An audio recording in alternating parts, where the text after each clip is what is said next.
It's my senior year of college, very last semester. Was fortunate that to finish up my degree, I had to take an astronomy class. This astronomy class was really neat. I'd always grown up loving Star Trek and Star Wars, and so I was like, oh, let's actually get to see the stars and the planets and how they really are. It was fascinating to learn about the speed of light, this constant in the universe. And one of the most powerful things that I did in that class was one night, we took out a very powerful telescope. We looked at the moon and different planets. So the first thing that we looked at was the moon. And the image that we saw of the moon was powerful.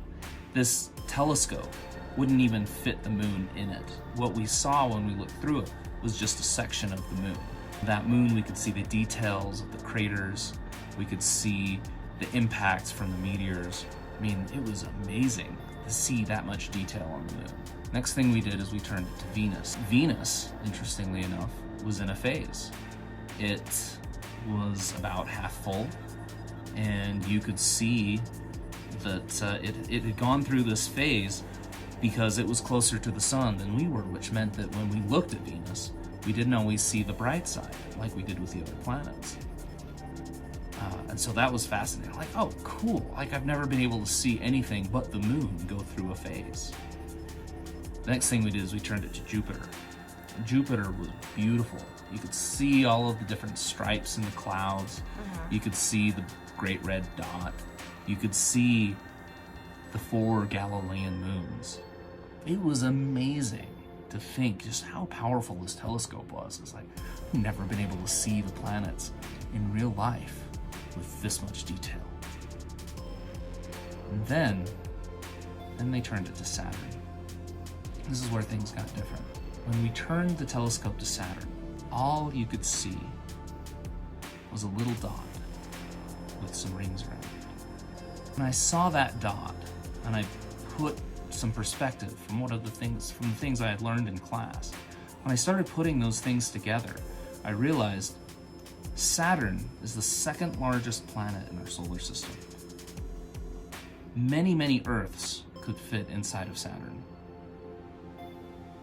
And all I could see was this little dot with this powerful telescope that allowed me to see Jupiter's moons. And all it was this little dot. And I started thinking about the speed of light. And I realized I wasn't even looking at Saturn. I was looking at where Saturn was a half hour ago. And when I saw this, I started to break down a little bit.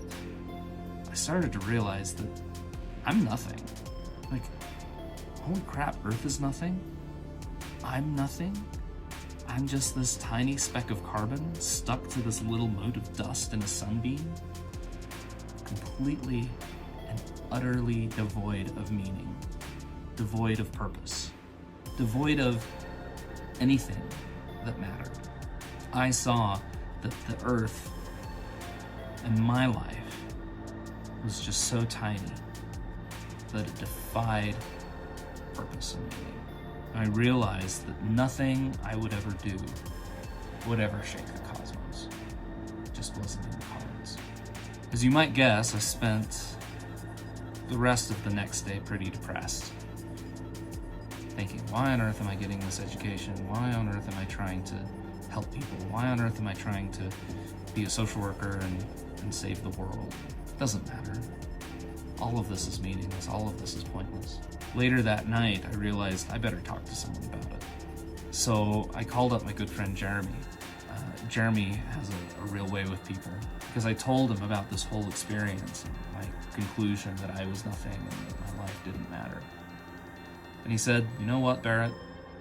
You're right. Your life doesn't matter. The world is tiny. The world is small. And nothing you do will shake the cosmos. You're absolutely right. And I said, well, thanks. But then he said something else that changed my way of thinking. He said, you know what, Barrett? You're still here. So what? Life is meaningless. Life is pointless. But you still get to live life. You still get to have whatever time that you have on this planet. And you get to make whatever of that time you get to make the most of it, or sink into your existential dread and let it swallow you whole. That's when I realized maybe there is something I can do with my life, even if I will never shake the cosmos. The great thing is, in having this experience, I learned to reclaim my life. I learned to embrace the short moments of joy and recognize that they're only going to last so long, so I've got to savor them while they last. I also recognize the painful moments will come and go, just like the joyful ones, and I can learn whatever I can learn from them. And hopefully that will make me a better person, and hopefully it will make whatever little speck of time my life is more valuable for me, and maybe it will be more valuable for the people